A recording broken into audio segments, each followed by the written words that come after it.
Sir campaign ಶುರುವಾಗಿ ಎಷ್ಟು ದಿನ ಆಯಿತು?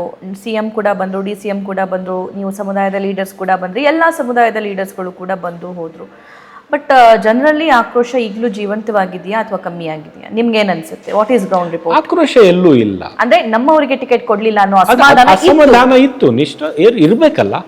ಅದನ್ನು ಇರಬಾರ್ದು ಅಂದ್ರೆ ತಪ್ಪಾಗುತ್ತಲ್ಲ, ಕೇಳಬೇಕು. ಈಗ ನಾನು ಕೂಡ ಬಲವಾಗಿ ನಮ್ಮ ಸಮುದಾಯಕ್ಕೆ ಅವಕಾಶ ಕೊಡಿ ಅಂತ ಕೇಳಿದ್ದವನು, ಆದ್ರೆ ಯಾವುದೋ ಒಂದು ಕಾರಣಕ್ಕೆ ಆಗಿಲ್ಲ. ಮುಂದೆ ಆಗುತ್ತೆ ಅಂತ ನನಗೆ ವಿಶ್ವಾಸ ಇದೆ.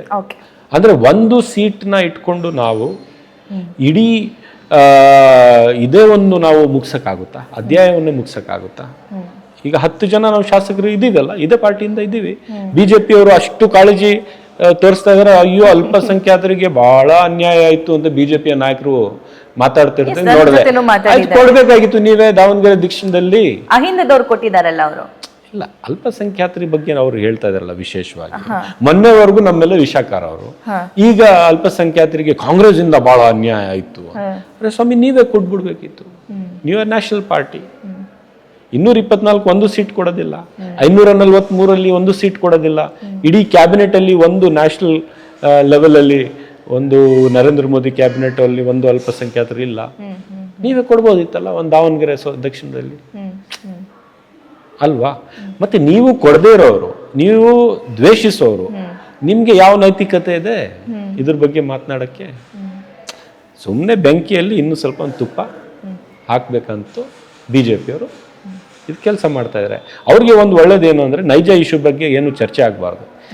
ಅಲ್ಪಸಂಖ್ಯಾತರು, ಬಹುಸಂಖ್ಯಾತರು, ಹಿಂದೂ ಮುಸಲ್ಮಾನ್ ಅಂತ ಹೇಳ್ಕೊಂಡು ಚುನಾವಣೆ ಆಗ್ಬಿಟ್ರೆ ಸಾಕು ಅಂತ ಬಿಜೆಪಿಯವರು. ಆದ್ರೆ ಇನ್ನು 5-6 ದಿವಸ ಇದೆ, ನಾವು ನೈಜ ಇಶ್ಯೂಗಳ ಬಗ್ಗೆ ಚರ್ಚೆ ಮಾಡ್ತೇವೆ. ನಾವು ನೈಜ ಇಶ್ಯೂ ಅಂತ ಮಾತಾಡ್ತಿರುವಾಗ ಸರ್, ನನ್ನ ಅಬ್ಸರ್ವೇಷನ್ 3 ವಿಚಾರಗಳು ನನಗೆ ತುಂಬಾ ಅನ್ಸಿದ್ದು.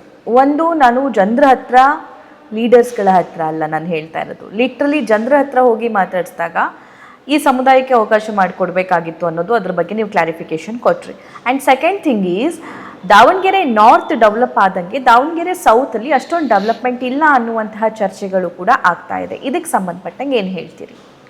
ನಾನು ಹೋರಾಡ್ತಾ ಇದ್ದೀನಲ್ಲ, ಬೇಸಿಕ್ ಇನ್ಫ್ರಾಸ್ಟ್ರಕ್ಚರ್ ಚೆನ್ನಾಗಿದೆ, ಆದರೆ ಸ್ವಲ್ಪ ಬಿಗ್ ಇನ್ಫ್ರಾಸ್ಟ್ರಕ್ಚರ್ ಬೇಕು. ಒಂದು ಹಾಸ್ಪಿಟಲ್ ಬೇಕು, ಒಂದು ಗರ್ಲ್ಸ್ ಕಾಲೇಜ್ ಬೇಕು ಅಂತ ಹೇಳ್ತಾರೆ. ಕೆಲವು ಇಂಡಸ್ಟ್ರೀಸ್ಗೆ ಅದು ಮಾಡರ್ನೈಸ್ ಮಾಡೋದಕ್ಕೆ ಸರ್ಕಾರದ ಕಾರ್ಯಕ್ರಮ ಆಗಬೇಕು ಅಂತ ಹೇಳ್ತಾರೆ. ಈ ಥರದ್ದು ಕೆಲವು ಮೇಜರ್ ಡೆವಲಪ್ಮೆಂಟ್ಸು ಕೇಳಿರ್ತಕ್ಕಂಥದ್ದು. ಡೆವಲಪ್ಮೆಂಟ್ ಆಗಿಲ್ಲ ಅಂತಿಲ್ಲ. ಇನ್ಫ್ರಾಸ್ಟ್ರಕ್ಚರ್ ಬೇರೆ ಟೌನ್ಸ್ ಇಂದ ಬೆಟರ್ ಇನ್ಫ್ರಾಸ್ಟ್ರಕ್ಚರ್ ಇದೆ. ರೋಡ್ ಆಗಲಿ, ಚರಂಡಿ ವ್ಯವಸ್ಥೆ ಆಗಲಿ, ನೀರಿನ ವ್ಯವಸ್ಥೆ ಆಗಲಿ, ಅದೆಲ್ಲ ಇದೆ. ಆದರೆ ಇನ್ನೂ ಮೇಜರ್ ಡೆವಲಪ್ಮೆಂಟ್ಸ್ ಆಗಬೇಕು ಅಂತ ಅದನ್ನು ನಾವು ನಮ್ಮ ಸರ್ಕಾರ ಗಮನಕ್ಕೆ ತರೋಣ. ನಿಶ್ಚಿತವಾಗ್ಲೂ ಮಾಡಿಸ್ತೀವಿ ಅಂತ ನನಗೂ ಕೂಡ ವಿಶ್ವಾಸ ಇದೆ. Okay. Third thing is, Samarth ಮತ್ತು ಕಾಂಗ್ರೆಸ್ ಗೆಲ್ಲುತ್ತೆ ಅನ್ನುವಂತ ಇಷ್ಟೊಂದು ವಿಶ್ವಾಸ ಇರೋರು ಇಂಡಿಪೆಂಡೆನ್ಸ್ನ ಯಾಕೆ ವಾಪಸ್ ತಗೋಸ್ಕೊಳ್ತಾ ಇದ್ದಾರೆ? ಯಾಕೆ ಅವ್ರ ಮನೆಗಳಿಗೆ ಭೇಟಿ ಕೊಡ್ತಿದ್ದಾರೆ? ನಮ್ಮ ಪಕ್ಷದ ಕಾರ್ಯಕರ್ತರು ಆಗಲಿ, ನಾಯಕರಾಗಲಿ, ಅವರು ಇಂಡಿಪೆಂಡೆಂಟ್ ಆಗಿ ನಿಂತಾಗ ನಮ್ಮ ಪಕ್ಷದ ಕರ್ತವ್ಯ ಇಲ್ಲ, ಬೇಡ ಬನ್ನಿ ಪಕ್ಷದ ಗೆಲುವಿಗೆ ಸಹಾಯ ಮಾಡಿ, ಈ ಥರ ಮಾಡಬೇಡಿ ಅಂತ ಹೇಳಬೇಕಲ್ಲ.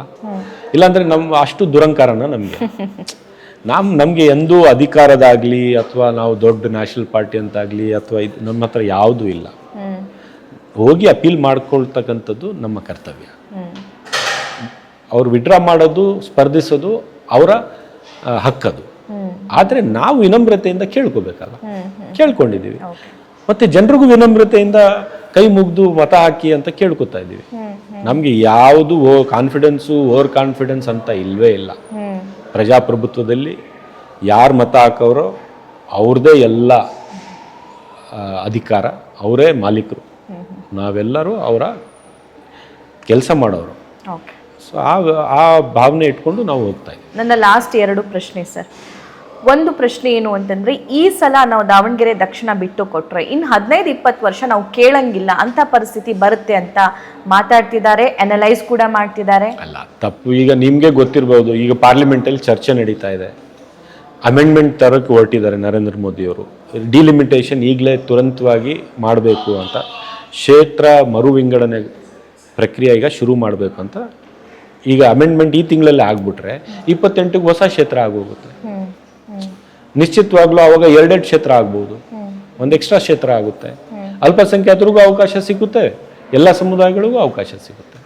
ಸೊ ಆ ಕಲ್ಪನೆನೂ ತಪ್ಪು, ಆ ಪ್ರಚಾರ ಮಾಡ್ತಾ ಇರ್ತಕ್ಕಂಥವ್ರು ಒಂದು ಬೇರೆ ಕೆಟ್ಟ ಆಲೋಚನೆಯಿಂದ ದಾರಿ ತಪ್ಪಿಸೋದಕ್ಕೆ ಅದು ಮಾಡ್ತಾ ಇರ್ತಕ್ಕಂಥ ಪ್ರಚಾರ. ಫೈನಲಿ ದಾವಣಗೆರೆ ದಕ್ಷಿಣ ಅಂತಂದ್ರೆ ಸರ್ ಬರೀ ದಾವಣಗೆರೆ ಜಿಲ್ಲೆಯವರು ಅಷ್ಟೇ ನೋಡ್ತಾ ಇಲ್ಲ, ಇಡೀ ಸ್ಟೇಟ್ ನೋಡ್ತಾ ಇದೆ. ಆ ಥರ ಚುನಾವಣಾ ಇಶ್ಯೂ ಆಗಿದೆ.